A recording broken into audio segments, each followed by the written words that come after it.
जय हिंद बच्चों। तो हम बात कर रहे थे परमुटेशंस एंड कॉम्बिनेशंस की। तो आज बारी हमारे पास एक्सरसाइज 8.3 की। ऑलरेडी मैंने आप लोगों को एक्सरसाइज 8.2 जो है वो करवा दिया था, और अब हम देखने वाले हैं कुछ एनपीआर से रिलेटेड चीज़ें। तो ध्यान से समझना है, सारी चीज़ें आप लोगों को मैं क्लियर करवा दूंगा। तो सबसे पहले इसी एनपीआर को हम समझेंगे। देखिए, एनपीआर का मतलब जो होता है, एग्जैक्ट जो मीनिंग हम समझने वाले हैं उसका मतलब क्या होता है, इसमें जो छिपा रहता है जनरली टीचर बताते हैं कि इसका मतलब होता है अरेंजमेंट। बट आपको बता दूं, इसका मतलब सिर्फ अरेंजमेंट नहीं होता है, ठीक है ना। समझाता हूँ कैसे। इसका मतलब होता है पहले आपको सिलेक्ट करना है, यस, सिलेक्शन के साथ अरेंजमेंट, सिलेक्शन प्लस अरेंजमेंट, इसमें दोनों चीज़ें आती हैं। अब बात आती है कि ये क्या कहानी है, उसको थोड़ा सा हम एग्जाम्पल के थ्रू समझेंगे तो आपको एक बेहतरीन जो आइडिया है वो मिल जाएगा। इसको कैसे खोलते हैं सारी चीजें भी कराऊंगा, उसको भी भूल जाइए। बस अभी सिर्फ इतना समझ लीजिए कि जो एनपीआर है, जिसे हम परमुटेशन कहते हैं, एक्चुअली परमुटेशन कहते हैं।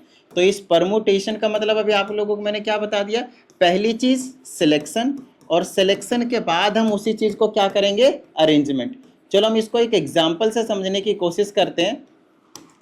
जैसे कि मैंने एक वर्ड ले लिया, लेट से बैट, BAT, मैंने बैट एक वर्ड लिया, ठीक है।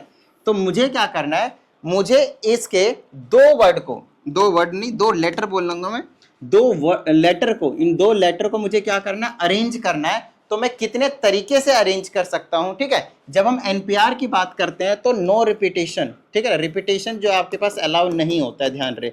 जब हम एनपीआर की बात करेंगे, रिपीटेशन की कंडीशन अलग होती है, n की पावर r होती है, अभी मैं वो भी कंडीशन समझाऊंगा। तो जैसे कि मेरे को सिर्फ इन दो को अरेंज करने का है, तो अरेंज करने से पहले वी हैव टू क्या, सेलेक्ट।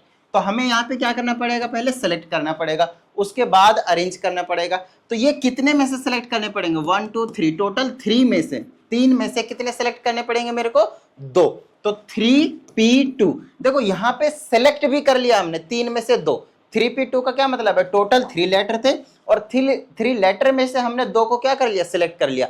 अब ये सिर्फ इतना ही चीज नहीं बता रहा, कह रहा भाई ऐसा है, हम आपको ये जो 2 आपने सेलेक्ट करें, अच्छा आप मुझे एक चीज बताइए कि आप इसको कितने तरीके से बाद में जो है इसको अरेंज कर सकते हैं, ठीक है ना, वो चीज आपको समझना है यहाँ पे। तो इसको लिख दो भाई फटाफट इस तरीके से, यहाँ पे लिख दो 3 3।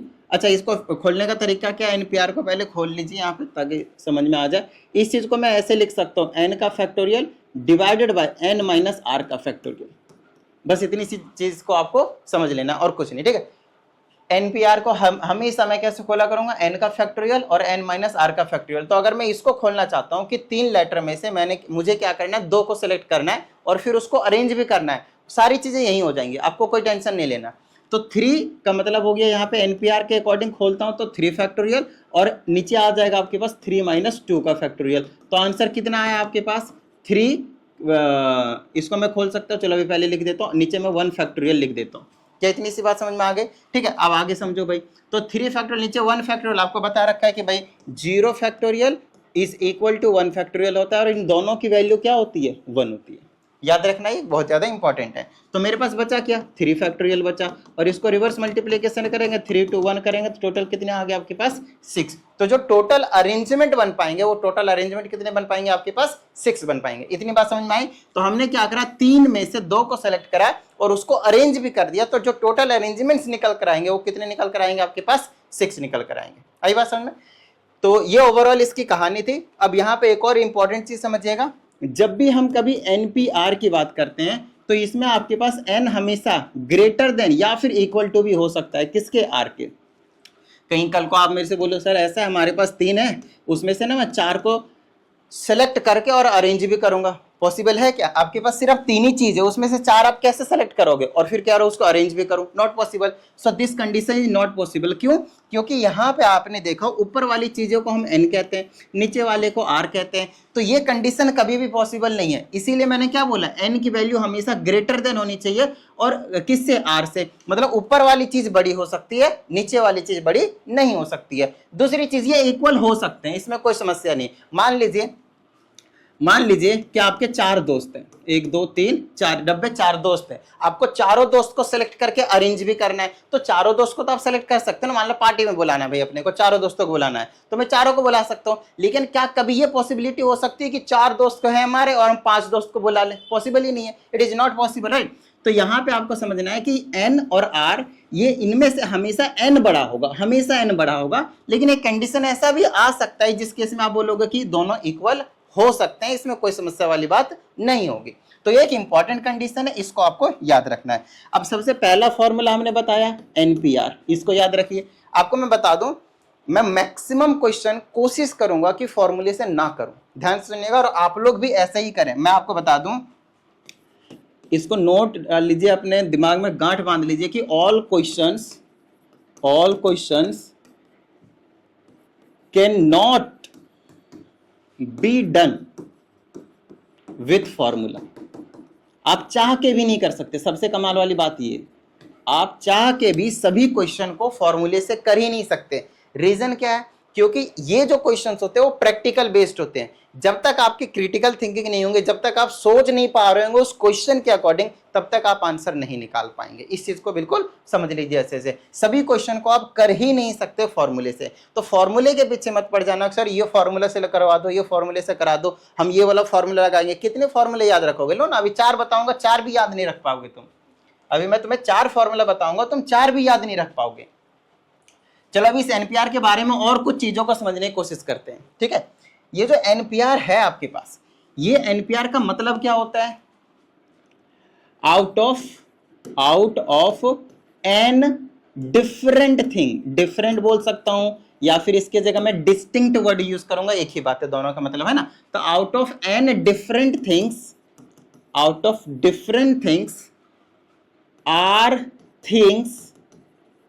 आर selected and arranged, इसका ये मीनिंग होता है। इसका मतलब समझते हैं? जैसे कि हमने बोला भाई, जैसे कि मेरे 4 दोस्त थे, मान लेते हैं 4 दोस्त हैं ना, चारों डब्बे का मतलब 4 दोस्त हैं। तो 4 में से मेरे को सिर्फ और सिर्फ 3 दोस्त को बुलाने हैं पार्टी में, मान लेते हैं। तो मैं बोलूंगा 4P3, 4 में से 3 दोस्त को मैंने सेलेक्ट करा, और कितने तरीके से मैं बुला सकता हूं वो ये बता देगा, है ना। इसको मैं सॉल्व करूंगा, क्या होगा? 4 फैक्टोरियल डिवाइडेड बाय 4 माइनस 3, 1 लिख देता हूं, 1 फैक्टोरियल 1। तो अब थोड़ा सा सोचना जो है वो फास्ट कर दीजिए, क्योंकि आपको ये भी बता रखा है मैंने कि 1 to 10 फैक्टोरियल तक की वैल्यूज आपको याद होनी चाहिए फॉर फास्ट कैलकुलेशन। 1 से लेकर 10 तक की जो फैक्टोरियल की जो वैल्यूज होते हैं वो एक बार अगर आपको याद होंगे तो मजा आने लगेगा क्वेश्चन को करने में। जैसे 5 फैक्टोरियल बोला, तुरंत बोलो 120, 6 फैक्टोरियल 720, 7 फैक्टोरियल 5040, 8 फैक्टोरियल 40320, तुरंत बोल दोगे, तब जाकर आगे आपको मजा आने वाला है। बताओ, इतनी बात समझ में आई? चलो, तो n फैक्टोरियल का मतलब हो गया। यहाँ पे इंपॉर्टेंट चीज जो नोटिस करने वाली थी, शायद आपने किया या नहीं पता नहीं, बट ध्यान से सुनिएगा, यहाँ पे n क्या होंगे? डिफरेंट होंगे, ठीक है। उन डिफरेंट में से r, मतलब यहाँ पे रिपीटेशन अलाउ नहीं है, आपको हर बार डिफरेंट एलिमेंट्स को सिलेक्ट करना है। आ रही है बात समझ में? जैसे कि जैसे ये 4 दोस्त थे, तो यहाँ पे आपके पास ये वाली कंडीशन लग जाएगी। क्यों लग जाएगी? क्योंकि आपके चारों दोस्त अलग है, और एक ही दोस्त को बार बार थोड़ी इनवाइट करोगे, एक बार कर चुके तो हो गया, डन। अरे बस में तो डिफरेंट के लिए हम जनरली ये वाले फॉर्मूले को यूज करेंगे। लेकिन सर तब का क्या, जब हमें रिपीटेशन अलाउ कर दे। मान लेते भाई मैं दोस्त नहीं बुलाने, मुझे बॉल सेलेक्ट करने, तो बार बार एक ही बॉल को मैं सेलेक्ट कर सकता हूं। तो उस केस में होता है n की पावर r, टोटल में से कितने सेलेक्ट कर रहे हो वो ये चीज रहती है। तो ये हो गया दूसरा फॉर्मूला। लो तीसरा फॉर्मूला देखो, तीसरे फॉर्मूले में एक ये वाला फॉर्मूला लिखना होता है n-1p⁴। अब ये n-1 का क्या मतलब होता है? इसमें कुछ पर्टिकुलर थिंग्स, जो पर्टिकुलर ऑब्जेक्ट होते हैं, वो नॉट टेकन कर देते हैं, उसको हमने साथ में नहीं लिया है टुगेदर, और कुछ नहीं। इस ये वाले फॉर्मूले हम तब लगाते हैं, क्वेश्चंस के अकॉर्डिंग समझ में आएंगे ये फॉर्मूले, अभी नहीं आएंगे। और एक और फॉर्मूला होता है 4th वाला, इसको नोट डाउन कर लीजिए। 4th वाले अगर फॉर्मूले की बात करते हैं तो वो होता है आपके पास n-1p फिर r-1। देखो ये n-1 p r-1, और यहाँ पे r में से एक और मतलब प्लस कर दो, प्लस, तो क्या बन जाएगा r। तो ये एक और फॉर्मूला होता है। तो फॉर्मूले आप बेशक 40-50 बना लो, हर क्वेश्चन के नए फॉर्मूले बन जाएंगे, और ये पॉसिबल नहीं है कि सारे फॉर्मूले आप याद रखो। तो हम क्या करेंगे? कॉन्सेप्ट से करने की कोशिश करेंगे। आपके पेपर में कभी ये मेंशन लिखा हुआ आएगा ही नहीं कि आप इसे इस वाले एनपीआर के फॉर्मूले से करो। आपका कंसेप्ट सही होना चाहिए, आपका आंसर परफेक्ट आने चाहिए, आपके स्टेप्स लिखे हुए होने चाहिए, डायरेक्टली आंसर नहीं निकालना। अदरवाइज 11th और 12th ग्रेड के अकॉर्डिंग टू बोर्ड की बात कर रहा हूँ, एमसीक्यूज वाले पेपर में तो कोई दिक्कत वाली बात नहीं होती, लेकिन अगर आपके पास एक सब्जेक्टिव पेपर है, you have to write the statements कि ये गिवन था, ये हुआ, ये इतने वेज में सेलेक्ट करे, ये इतने वेज में सेलेक्ट करे अकॉर्डिंग टू, यस ये चीज बच्चे नहीं लिख पाते, according to fundamental principle of counting, addition और मल्टीप्लिकेशन जो भी वो कंसेप्ट यूज कर रहे हैं, जब ये चीज आप नहीं लिखते हो तो उसके मार्क्स आपके डिडक्ट होते हैं। तो इन चीजों का प्रॉपर ध्यान रखिए। थोड़ी बहुत इंग्लिश आनी चाहिए आप लोगों को कोई भी चैप्टर करने के लिए मैथमेटिक्स का, क्योंकि जो स्टेटमेंट बेस्ड क्वेश्चन होते हैं वो तो ऐसे ही समझ में नहीं आएंगे आपको, फिर अगर इंग्लिश नहीं आएगी तो, समझ रहे हो। तो इंग्लिश पे थोड़ा सा फोकस कीजिए और क्वेश्चन को समझने की कोशिश कीजिए। अब ये बच्चे वाले क्वेश्चन है, देखो ये जो एनपीआर है इसको दो तरह से रिप्रेजेंट करते हैं, या तो ऐसे रिप्रेजेंट कर दो, नहीं तो बोलेगा परमुटेशन निकालो किसका, एन आर का, तो एक ही बात है, इसका मतलब और इसका मतलब एक ही बात है, ठीक है। अब जैसे कि यहाँ देखो ये वाले फॉर्म में दिया है, यहाँ पे भी ये वाले फॉर्म में दिया, लेकिन यहाँ पे इस वाले फॉर्म में दिया और यहाँ पे इस वाले फॉर्म में दिया, क्या समस्या भाई, कोई दिक्कत नहीं। अरे बस समझ में, हमें क्या, दोनों का मतलब तो हमें पता है कि सेम है, तो निकाल लेंगे तुरंत, है ना। चारों में से एक करा देता हूँ मैं, इसका मतलब क्या है भाई 7p5, तो लिखूंगा 7 factorial divided by 7 minus 5 factorial, समझ में आ गया होगा। ये हो जाएगा 7 फैक्टोरियल 7 माइनस 5 2 फैक्टोरियल, 7 मल्टीप्लाई कहाँ तक खोलूंगा 2 फैक्टोरियल तक, ठीक है ना। 7 multiply 6 multiply 5 multiply 4 multiply 3 multiply 2 factorial से 2 फैक्टोरियल को उड़ा दो, इसको मल्टीप्लाई करो और आंसर ले जाओ। दूसरा देखो मान लेते हैं ये है, जैसे 4p3 बोला तो 4p3 तभी कराया मैंने, 4 फैक्टोरियल अपॉन में 4 माइनस 3 का 1 फैक्टोरियल, नीचे 1 फैक्टोरियल लिखने की जरूरत नहीं, 4 फैक्टोरियल की वैल्यू 24, ये आपका आंसर हो गया। ये तो बच्चों वाले क्वेश्चन है, ये तो आराम से आप कर लोगे, मुझे पता है, ठीक है। तो आइए क्वेश्चन नंबर 2 की बात करते हैं। इसमें देखो भाई कुछ इस तरह से क्वेश्चन आपके पास गिवन है, तोड़ दो इसको फटाफट, left hand and right hand इनको हमें क्या करना है, इक्वल प्रूफ करने, ठीक है, प्रूफ करने वाली क्वेश्चन है ये। तो आसान है, ये बहुत ज्यादा आसान है, इसको लिख दूंगा 10 फैक्टोरियल अपॉन में 10 माइनस 3 का 7 फैक्टोरियल, आरएचएस साथ में खोल देता हूँ, चलो इसको लिख देता हूँ मैं 9 फैक्टोरियल डिवाइडेड बाय 9 माइनस 3 का 6 का फैक्टोरियल प्लस में 3 मल्टीप्लाई में इसको लिख देता हूँ मैं 9 का फैक्टोरियल, और 9 माइनस 2 का क्या लिख दूंगा मैं 7 फैक्टोरियल, खोल दो प्लस माइनस कर देंगे, बात बन जाएगी। इसको लिखूंगा 10 मल्टीप्लाई 9 मल्टीप्लाई 8 मल्टीप्लाई में 7 फैक्टोरियल लिखूंगा नीचे, लेकिन नीचे बैठा है 7 फैक्टोरियल, वो बोलेगा भाई मेरे जैसा आएगा तो मैं खा जाऊंगा, और ये इसको खा गया। अब इक्वल टू में क्या बचा भाई, इसको लिख दो 9 मल्टीप्लाई 8 मल्टीप्लाई 7 और 6 फैक्टोरियल जैसे लिखा आपने नीचे सेम सेम बैठा था उड़ा ले गया, फिर बोला 3 मल्टीप्लाई 9 मल्टीप्लाई 8 लिखो, और जैसे 7 फैक्टोरियल लिखा नीचे वाला 7 फैक्टोरियल इसको भी खा गया। चलो भाई क्या बचा देख लो, 9 72 10 720, लेफ्ट हैंड साइड में तो आपके पास 720 आपके पास निकल कर आया है। इधर क्या आया है भाई 8 9 72 9 या फिर 9 8 72 9 में 8 7 56 और 9 8 7 56 9 6 54 के 4 504 आ गया आपके पास प्लस का, ये 3 ऐसे ही छोड़ दो, क्या बचा 9 8 72 2 तिया 6 7 तिया 21 216 और 504 जोड़ दो इनको, कितना हो गया 720। तो देखो LHS एंड RHS आपके पास दोनों ही बिल्कुल इक्वल आ गए। आइए इसके सेकंड पार्ट की बात करते हैं। यहाँ पे भी आपके पास सेम ही चीज़ है, देखो इन क्वेश्चनों की ना प्रैक्टिस करना बहुत ज़्यादा जरूरी है। रीजन बताऊँ, क्योंकि आगे चल के जब मैं आपको क्वेश्चंस कराऊंगा तो वहाँ पे ऐसे ऐसे चीज़ें आएंगे, और जब यहाँ पे ऐसे ऐसे चीज़ें आएंगे तो उस टाइम पे आपको खोलने में प्रॉब्लम नहीं होंगी,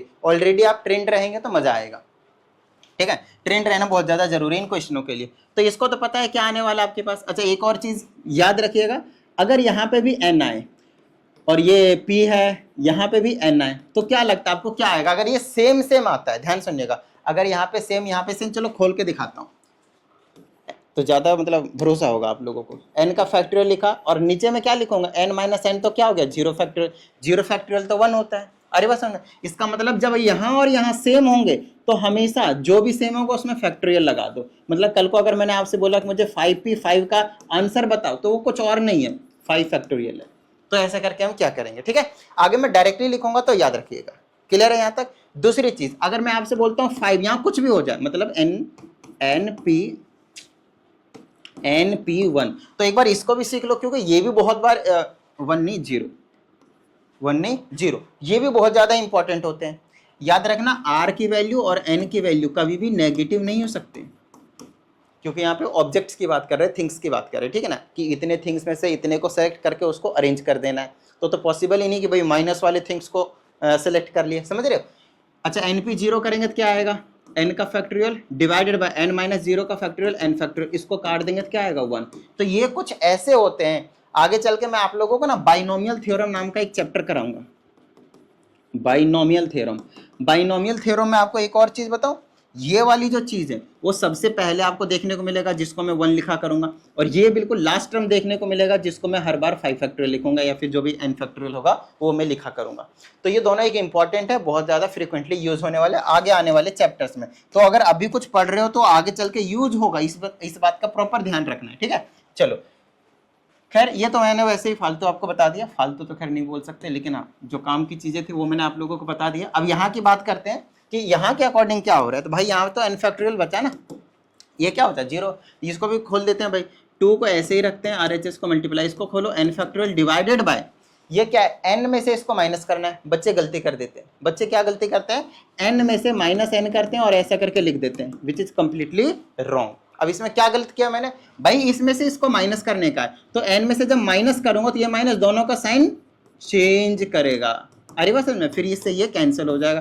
तो 2 मल्टीप्लाई n का फैक्टोरियल, नीचे क्या बचा 2 फैक्टोरियल, 2 फैक्टोरियल तो 2 ही होता है भाई, 2 मल्टीप्लाई 1 2 ही, इससे ये ले डूबा, क्या बचा n फैक्टोरियल, क्या आया दोनों इक्वल आया, तो ये हो गया हेंस प्रूव्ड। आइए अगले क्वेश्चन की बात करते हैं। ये क्या कुछ नया क्वेश्चन है भाई, पीछे वाला सेम है, इसको खोल लेना। आओ आगे की बात करते हैं। ये कुछ नया है भाई, खोल लेना, बच्चों वाली चीजें हैं, जो नया दिखेगा मैं खोलवा दूंगा। चलो ये भी आसान सा क्वेश्चन है, ये भी आसान सा क्वेश्चन है, और ये भी आसान सा क्वेश्चन। पता ना इस ऐसे लिख दिया, इसका मतलब ये अलग थोड़ी है, इसका मतलब क्या है 5 मल्टीप्लाई ये 4, पहले 4 लिखा तो ऊपर वाला, ये मत सोचना कि n लिखा है तो भाई वो ऊपर ही लिखा जाएगा ना।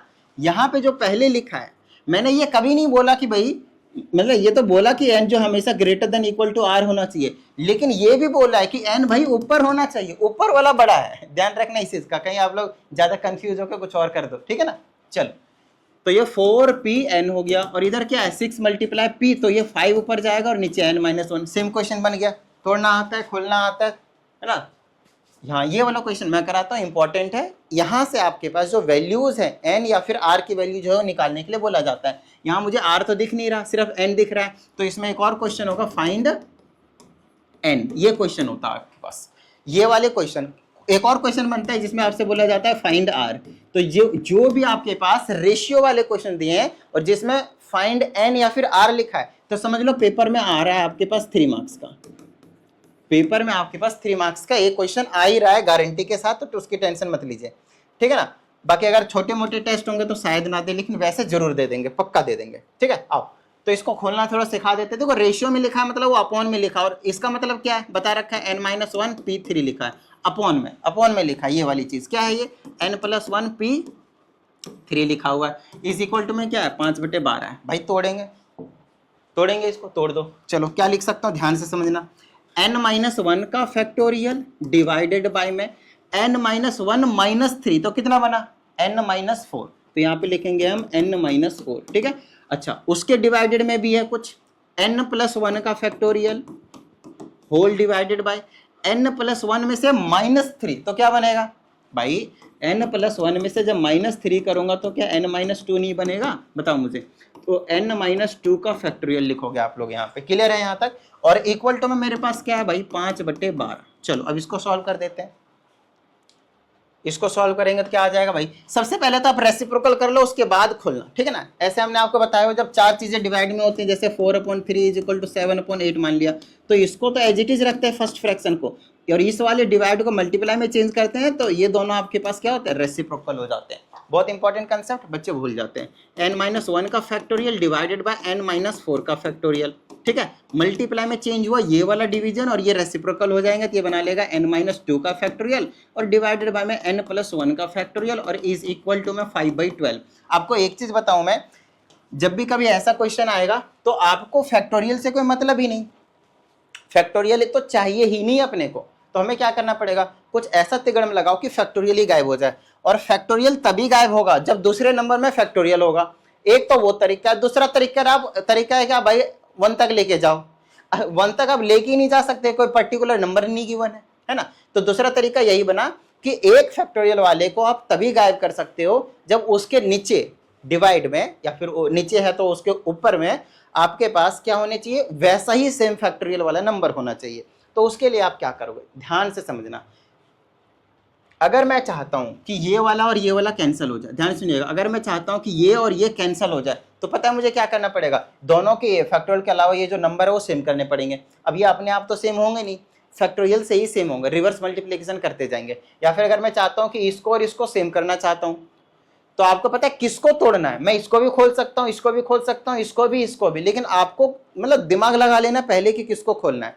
हम उस नंबर को तोड़ेंगे, खोलेंगे जो बड़ा होगा। बताओ कौन सा नंबर बड़ा है इनमें से, पहला, दूसरा, तीसरा, चौथा, सबसे बड़ा नंबर कौन सा दिख रहा है आपको, ये वाला बड़ा है। ये मत बोल देना बेवकूफों की तरह। देखो n की वैल्यू मान लो भाई 5 है, कुछ भी मान लो जो आपको जी करे।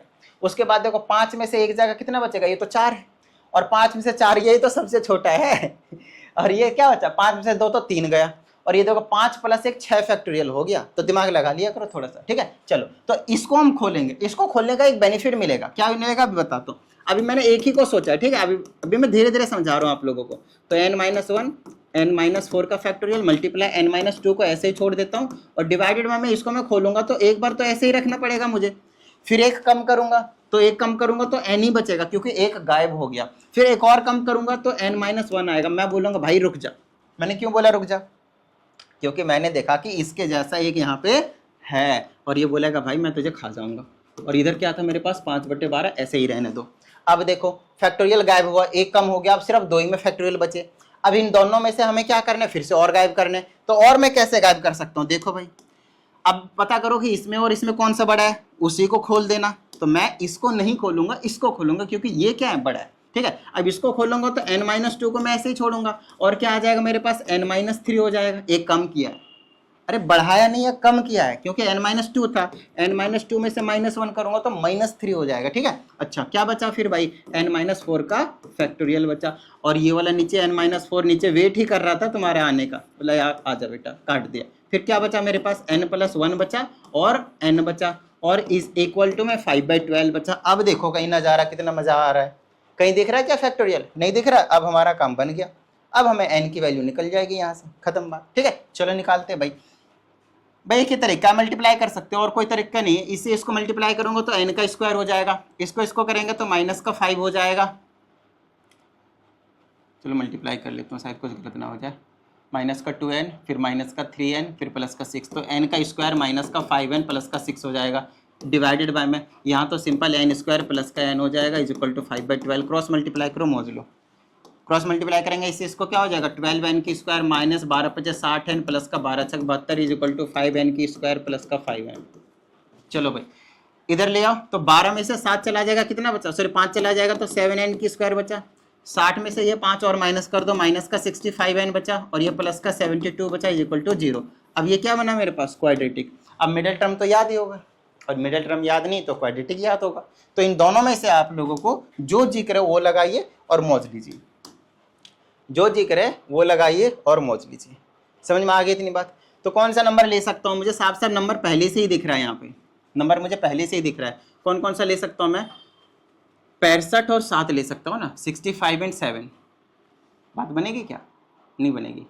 देखो 72 और 7 को मल्टीप्लाई करना है तो कुछ नंबर आएगा, और हमें 2 नंबर ऐसे चूज करने हैं यहाँ पे, फिर ये 72 माइनस का आना चाहिए, 72 फिर माइनस का आना चाहिए, तब बात बनती है यहाँ से। चलो मैं क्वाड्रेटिक लगा लेता हूँ, इतना कौन झंझट पाले, वहीं पता चल जाएगा क्या गड़बड़ है। माइनस का पहले लिख देता हूँ फॉर्मूला, n की वैल्यू कैसे निकलेगी, -b + -√b² - 4ac whole divided by 2a, ठीक है। और यहाँ से मेरे पास क्या है, n की value minus as it is, b की जगह क्या है, n का कोफिशिएंट -65 + -√b² मतलब -65 का होल स्क्वायर, -4 × a की जगह क्या है 7, और c की जगह क्या है आपके पास 72 होल डिवाइडेड बाई 2 × a। कुछ ज़्यादा ही बड़ा नंबर आपके पास यहाँ पे देखने को मिलेगा। चलो मल्टीप्लाई तो करना ही पड़ेगा भाई, कुछ भी करो। तो यहाँ से n की वैल्यू क्या आई भाई, इससे इसको उड़ा दो, ये बच गया 65 ± अच्छा 65 का स्क्वायर कितना होता है, 60 का स्क्वायर 3600, मतलब 40-25 या फिर 42-25 आ जाएगा, है ना, 4225। चलो मल्टीप्लाई करके एक बार फिर भी चेक कर लेते हैं। ये 5 हो गया, 2 बचा, 6×5 = 30, 2 32, 5 30 के 0 बच गए 3, 6 36 और 3 39, है ना, कितना आया 42-25। चलो तो यहाँ पे 42-25 लिख लेते हैं, अंडर रूट में माइनस 4 से 28 और 72 को मल्टीप्लाई कर लेते हैं, तो अरे भाई लिखा जा 72 और 28 को मल्टीप्लाई कर लिया, 8 दूनी 16 बच गया, 1 7 56 1 57, 2 दूनी 4 बचा, 7 दूनी 14 बचा, 6 1 5 4 9 1 2 20 16 बच गए, 20 16 डिवाइडेड बाय 7 दूनी 14, माइनस कर दो इसको। तो यहाँ से n की वैल्यू आ गई 65 प्लस माइनस, देखो 42 में से 25 में से माइनस कर दो 16, 2016 कितना बचा, 15 में 6 जाएगा, 9 1 में 1 गया, 0 2 2, 2209, 2209 किसी का स्क्वायर तो नहीं होता भाई, 2209 परफेक्ट रूट शायद नहीं होता, शायद। तो अगर मैं बात करता हूँ 40 का तो 1600 आएगा, 45 का 20 25 आएगा, और 46 47 7 49 47 का हो सकता है ना, 47 का चेक कर लेते हैं। तो 47 47 7 49 के 9 बच के 4, 4 से 28 4 32 मल्टीप्लाई 4 से 28 बच गए 2, 4 चुके 16 2 18, ये 9 ये 0 8 3 11 1 12 के 2 बिल्कुल सही जवाब। तो यहाँ पे हम लिख लेंगे 65 प्लस माइनस 47 डिवाइडेड बाई 14, तो ये हो गया आपके पास n इज इक्वल टू 7। एक बार देखो प्लस करना और एक बार आपने माइनस करना है, तो प्लस करूंगा तो 65 प्लस 47 डिवाइडेड बाई 14 और 65 माइनस 47 डिवाइडेड बाई 14, तो ये आपके पास n के दो वैल्यूज निकलेंगे। ये मैं 10th क्लास पढ़ा रहा हूँ अभी, आप लोगों को कहीं लग रहा हो कि मैं 11th 12th का पढ़ा रहा हूँ ना। जोड़ो भाई, 5 7 12 के 2 बच गए, 1 6 4 10 1 11 बटे 14, 14 7 98 14 112, n की वैल्यू कितनी आई 8 आया। चलो यहाँ माइनस करते हैं, कितना बचा इधर 3 और 15 18, और ये बच गया फ्रैक्शन में, n can not be fraction, याद रहे n जो होगा परफेक्ट नंबर आने वाला है, नेगेटिव नहीं हो सकता, फ्रैक्शन नहीं हो सकता, डेसिमल नहीं हो सकता, याद रखना। क्लियर है? तो n की वैल्यू जो आपका यहाँ पे आंसर आना था वो आया 8। ये कहानी थी आपके पास इस वाले क्वेश्चन की। क्लियर है यहाँ तक? चलो आते हैं अगले क्वेश्चन के ऊपर। ये क्वेश्चन नंबर 2 और 3 हमने आपको यहाँ पे समझा दिया। आइए हम क्वेश्चन नंबर 4 की बात करते हैं। इसमें हमसे कहा जाता है अब जो क्वेश्चन आएंगे वो थोड़े से कॉन्सेप्ट वाले होंगे, तो प्यार से देखिएगा, समझिएगा, सारी चीजें क्लियर होते चली जाएंगी। ठीक है, चलो भाई। तो इसमें कहा जाता है 6 candidates are called for interview to fill some vacant post in an office, assuming that each candidate is fit for each post, determine the number of ways in which 2 posts can be filled, 3 posts can be filled and 4 posts can be filled। तो बहुत आसान सा question दिया भाई। Total 6 candidates हैं। अगर मैं पिछले वाले वीडियो के हिसाब से करूं जिसमें हमने आपको समझाया कि हमें फॉर्मूले की जरूरत नहीं है, फंडामेंटल प्रिंसिपल ऑफ काउंटिंग ही बहुत है, आओ उसी से करते हैं। हमें कितने पोस्ट चाहिए स्टार्टिंग में? पहले पार्ट में बोला है 2 पोस्ट को फिल करने, पहला पोस्ट दूसरे पोस्ट। तो भाई अगर टोटल 6 कैंडिडेट हैं, मान लेते हैं भाई यहाँ पे प्रेसिडेंट के लिए है और ये प्राइम मिनिस्टर या फिर वाइस प्रेसिडेंट बोल देते हैं, वाइस प्रेसिडेंट बोल देते हैं। तो यहाँ पे प्रेसिडेंट की चुनाव होने वाला है और यहाँ पे वाइस प्रेसिडेंट के। टोटल कैंडिडेट आपके पास 6 हैं, तो टोटल कितने तरीके से मैं चूज कर सकता हूँ, ये कहानी है आपके पास। तो भाई देखो रिपीटेशन तो वैसे यहाँ अलाउ नहीं है, ये दिमाग लगा के आपको पता करना पड़ेगा। कैसे भाई? एक बात बताओ, जो प्रेसिडेंट बन चुका है क्या दोबारा वो वाइस प्रेसिडेंट बनना चाहेगा? बिल्कुल भी नहीं। अरे ना बात समझ में? तो यहाँ पे रिपीटेशन अलाउ नहीं है। तो प्रेसिडेंट कितने तरीके से बन सकता है? 6 तरीके से भाई, जिसमें से ये 6 जो कैंडिडेट्स हैं उनमें से जो जी करे उसको चूज कर लो प्रेसिडेंट के लिए। अब कितने बच गए? अब बच गए 5। अब 5 में से वाइस प्रेसिडेंट को चूज करो, तो कितने हो गए भाई? 5। Fundamental of principal of counting उसमें मल्टीप्लिकेशन वाला, तो कितना आंसर आया? 30। तो 30 ऐसे तरीके होंगे जिससे हम ये जो 2 पोस्ट होंगे वो भर सकते हैं। इसके लिए कितना होगा? 6 मल्टीप्लाई 5 मल्टीप्लाई 4, बोलो हाँ या नहीं? अरे 3 पोस्ट है, इसके लिए कितना होगा? बस इतना ही बोला है क्या? अच्छा एक और बोला है, तीसरे वाले पार्ट में 4 हैं, तो 4 वाले के लिए कितना हो जाएगा? 6 मल्टीप्लाई 5 मल्टीप्लाई 4 मल्टीप्लाई 3, बोलो हाँ या नहीं? कर लोगे मल्टीप्लाई? अब आते हैं, ये तो मैंने आपको बताया फंडामेंटल प्रिंसिपल ऑफ काउंटिंग से, राइट? चलो अब ध्यान से सुनिएगा, अब इसको हम फॉर्मूले से करेंगे। यहाँ पे कौन सा फॉर्मूला लगेगा? एक तो बताया कि आपको n डिफरेंट थिंग होंगे, जो कि यहाँ पे थिंग के नाम पे क्या है आपके पास? कैंडिडेट्स हैं। n डिफरेंट कैंडिडेट्स है और उनमें से हमें क्या करना है? कुछ को सिलेक्ट करने हैं, ठीक है? अच्छा फिर उनको अरेंज भी करना है। कितने अरेंज करने हैं भाई? 2 करने हैं, तो कर दो। कितने में से? 6 में से 2 को, मतलब पहला वाला जो फॉर्मूला बताया वो लगा दो।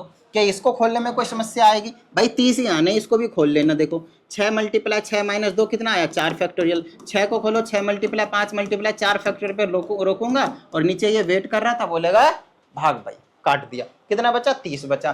30 के लिए इसको 6 में से 3 को खोल लेंगे, इसके लिए कितना हो जाएगा 6 में से 4 को खोल लेंगे, सबका आंसर वही सेम ही आएगा जो अभी हमने आपको यहाँ पे कंसेप्ट से बताया। बताओ भाई समझ में आई इतनी बात? डन है। आओ अगले क्वेश्चन की बात करते हैं।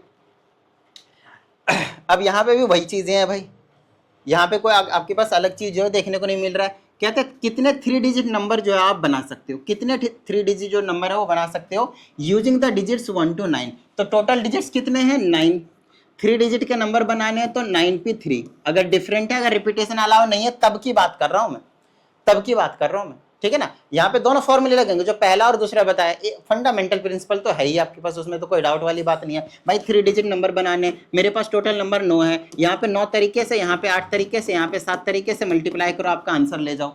इसको भी खोलोगे तो यही आपको देखने को मिलेगा, आंसर ले जाओ। दूसरे में बोला है कि अगर रिपीटेशन अलाउ है तो भाई यहाँ पे मैं क्या कर सकता हूँ 9 तरीके से, जो यहाँ आ चुका है आने दो, इसको कोई समस्या नहीं है। तुम्हें क्या समस्या हो रही भाई, लिखो ना, फिर मल्टीप्लाई करो, आ जाएगा आपका आंसर। अगले चीज, इसको अगर फॉर्मूलेस करते हो तो 9p3, और रिपीटेशन वाले का फॉर्मूला क्या बताया था nr, याद आया? तो n कितना है 9 है, कितने आपके सेलेक्ट कर रहे हैं 3, तो 9 की पावर 3 का मतलब भी तो यही होता है। तो चाहे फॉर्मूला लगाओ या ऐसे करो, एक ही बात है, उससे कुछ भी फर्क आपको नहीं पड़ेगा। आ रही बात समझ में? ये मेरा व्हाट्सअप नंबर है, आप लोगों को जो भी डाउट आता है व्हाट्सएप पे भेज देना, आप लोगों को प्रॉपर वीडियो सॉल्यूशन जो है देखने को मिल जाएगा। और साथ ही अगर आप लोगों को पर्सनल ऑनलाइन क्लास की रिक्वायरमेंट हो तो उसके लिए आप इसी नंबर पे इंक्वायरी कर सकते हैं। उम्मीद करते हैं सभी चीज़ें इस वीडियो के समझ में आ गए होंगे, और अगर ऐसा है तो प्रैक्टिस करना मत भूलिएगा। चलिए मिलते हैं अगली वीडियो में, प्रैक्टिस करते रहिएगा। जय हिंद।